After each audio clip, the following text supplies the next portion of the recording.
순찰팀장을 포함해서 순찰차 2대와 여청과 그리고 형사과까지 출동하는 이 12명이 출동해서 1시간이 넘는 현장 활동을 펼쳤음에도 아무 일도 없었다는 이런 뻔뻔한 해명은 일으킬 수밖에 없다 생각합니다. 지금 명백하게 구체적인 피해자의 성희롱에 대한 이런 모욕적인 이런 기분까지도 공개가 된 상황에서 정확히 1시간 동안 어떤 이 현장 활동을 경찰이 펼쳤는지 그 내용까지도 오늘 명백하게 살펴보겠습니다. 이상입니다.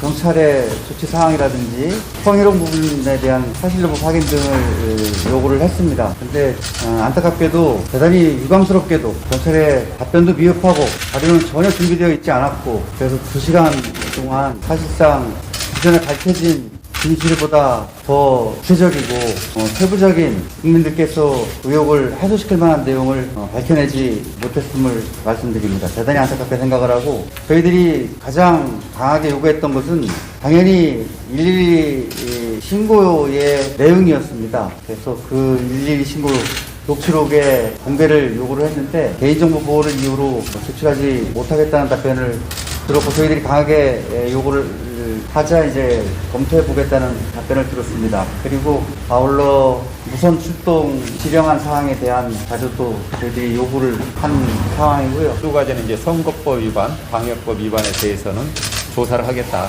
이제 그 답변은 받아낸 거고요. 그리고 개인정보를 당연히 우리는 이제 보호를 해야 되죠. 거기에 그러나 국민의 알 권리가 있는데 저는 제가 여기 와서 들어보는 것은 개인정보하고 관련된 내용, 연관되어 있는 것은 밝힐 수가 없다. 그러니까 개인정보, 개인을 보호하는 건 보호가 되는데 거기에 다 연관되어 있는 것은 밝힐 수 없다. 보호를 해야 된다. 이런 논리는 저는 여기 강릉서에 와서 처음 들어봤습니다. 그래서 저희는 개인정보를 달라는 게 아니라 그 부분을 빼고 그 내용의 몇 가지 내용만 뽑아서라도 몇 가지 내용을 물어봤어요. 그런데 뭐 거기에 어떤 내용에 대해서 한두 가지를 물어봐도 그거 확인해 드릴 수 없다. 이런 답변으로 일관했습니다. 그래서 저희가 거기에 관련된 자료는 상당히 많이 요구를 해놨고요. 또 이제 국회 돌아가서도 필요한 자료는 더 요구를 할 생각입니다. 아울러 한 가지 말씀을 드리면 성추행 부분은 뭐 당연히 확인이 안 되지만 성희롱 부분에 대해서 112 신고가 있었다는 것은 확인이 됐습니다. 그렇기 때문에 권성동 의원이 성희롱 부분에 대해서 마저 부인하고 있는 것은 경찰에 접수 처리하고는 전혀 상반된 본인의 주장일 뿐이다라고 하는 사실을 말씀드립니다. 이 권성동 의원의 성희롱 피해 신고 관련된 이 현장 상황을 좀 살펴보면 이 신고 직후 4분 만에 이 경찰차 2대 이 2명씩 총 4명이 도착을 했고 순찰팀장이 혼자서 또 순찰자를 끌고 추가적으로 현장에 도착함으로써 5명이서 먼저 현장 활동 중이었다고 합니다. 그리고 20여 분 뒤에 이 추가적으로 성희롱 피해 신고 상황과 관련하여 이 추가적인 지원이 필요하다고 판단하였는지 여성 청소년과 수사팀 3명과 또 당직 형사 2명이 추가적으로 출동을 해서 현장에서 이 현장 활동을 펼쳤습니다. 예, 총 지금까지는 12명으로 확인되었지만 오늘 10명으로 이렇게 정정되었는데요. 이렇게 10명이 1시간이 넘는 이런 현장 활동, 특히나 이 20여 분 뒤에 추가 출동까지 한 이런 정황을 볼 때 결코 이 성희롱 피해 신고 상황이 결코 이 가벼운 실랑이 정도의 수준은 아니었음을 저희가 이 판단을 할 수 있었고요. 그런 부분에 대해서 권성동 의원은 이 굉장히 악의적인 공격이다, 사실 무근이다 이런 태도로 일관하며 법적 조치 운운하고 있기 때문에 그런 부분에 대해서 저희가 명확한 사실관계 확인을 위해 이렇게 신고 상황, 신고 녹취록, 그리고 출동 지령 내용, 지령 시각, 무전 내용 이런 부분들까지 구체적인 부분 중에 사생활 개인정보를 제외하고 강하게 자료 제출을 요구했고 검토하겠다는 이렇게 답변을 받은 바입니다. 이상입니다. 그리고 그 여청과 현장에 나갔던 직원을 한번 만나보려고 저희가 직원을 좀 불러달라고 요청을 했었는데 그 현장 출동을 하고 있다 그래서 청소년 관련된 현장 출동을 하고 있다 그래서 저희가 이제 부를 수는 없었습니다. 그런데 저희가 한 2시간 가까이 있었는데까지 그 직원은 들어오지 않은 겁니다. 그래서 혹시 언론인들 계시면 여기에 그 여청과에서 정말 저희가 도착했을 때부터 그 뒤에 신고를 받고 나가서 정말 그 청소년 관련된 사건 처리가 그렇게 늦어지는 것이 그 부분도 저는 좀 궁금하기도 합니다. 한 가지 더 말씀을 드리면 이번 경찰의 조치는 우리 국민들의 의구심을 해소시키기에는 대단히 부족하다 하는 생각을 지울 수가 없었고요. 또 하나는 신고가 동 1시 22분에 1차 신고가 이루어지고 경찰관이 현장 출동을 했는데 2차 신고가 13분이 지난 동 1시 35분에 또 접수가 됩니다. 그래서 1차 신고가 접수된 상태에서 2차 신고가 다시 접수된 상황에 대해서 짚어봤습니다. 그랬더니 1차 신고와 같은 내용으로 2차 신고가 접수가 돼서 2차 신고의 경우에는 별도 무선 지령 없이 시스템상으로 입력하는 걸로 해서 사실상 동 1시 22분에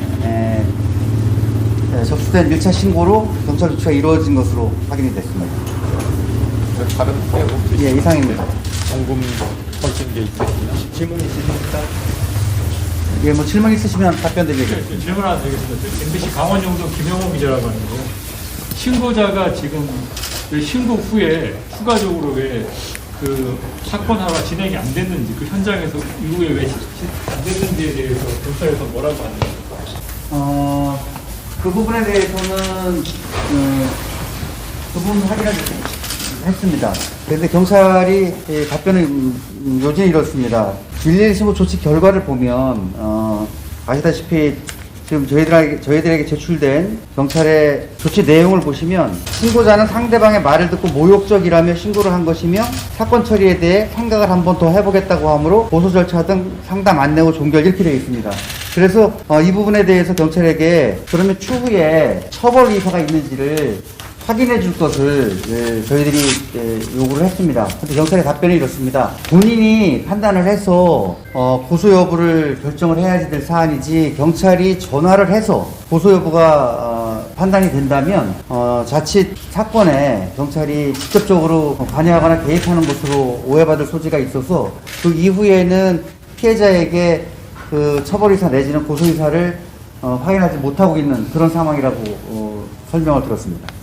저희가 이제 목격자를 만나서 그때 당시에 얘기를 들어본 바에 의하면 그때 현장에서 신고한 사람이 누군가와 전화 통화를 했다라고 나와 있거든요. 저희가 어제 보도도 했었고요. 그 전화 행위가 뭔가 누군가에게 도움을 요청하는 그런 행위가 아니었을까라고 생각을 하는데 그런 부분에 대해서는 좀 질의를 해보셨는지요? 그 이야기를 물어보니까 이제 현장에 그 이야기가 있었답니다. 그런데 이제 추측건데 이제 그 부분이 이제 112 그 상황실 아니었을까 이제 추측한다라는 답변을 했고요. 그리고 거기에 다른 두 분이 있는데 한 분을 이렇게 떼내면서 이제 근데 그분은 그 신고자가 아니라고 합니다. 거기에. 그래서 이제 그렇게 이제 경찰서에서는 답변을 했고요. 그래서 이제 그 중요한 것은 여기에 그 피해자냐 신고자냐에 대한 부분도 이제 물었습니다. 그래서 그 피해자라고 신고가 들어왔다라고 이제 분명히 밝혔고요. 그리고 성희롱으로 해서 신고가 접수됐다는 것도 경찰서 입장을 밝힌 상황입니다. 그 부분.